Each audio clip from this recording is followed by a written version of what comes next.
has issued a severe thunderstorm warning for northwestern Mills County in southwestern Iowa, southwestern Pottawatomie County in southwestern Iowa, Sarpy County, southeastern Douglas County, northeastern Cass County in southeastern Nebraska, until 1:30 a.m. At 12:42 a.m., a severe thunderstorm was located near Papillion, or 9 miles southwest of Omaha, moving east at 25 miles per hour. Expected hazards include 60 miles per hour wind gusts.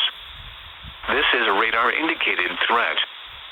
The following impacts are expected. Expect damage to roofs, siding, and trees. This severe thunderstorm will be near Omaha, Papillion, La Vista, and Ralston around 12:55 a.m. Off at Air Force Base around 1 a.m. Other locations in the path of the severe thunderstorm include Bellevue, Gretna, and Glenwood. This includes the following highways: Interstate 29 between mile markers 29 and 58.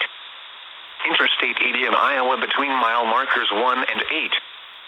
Interstate 80 in Nebraska between mile markers 439 and 454. For your protection, move to an interior room on the lowest floor of a building. Repeating, a severe thunderstorm warning has been issued until 01:30 a.m. for the following counties in Nebraska: Cass, Douglas, and Sarpy, and the following counties in Iowa: Mills and Pottawatomie.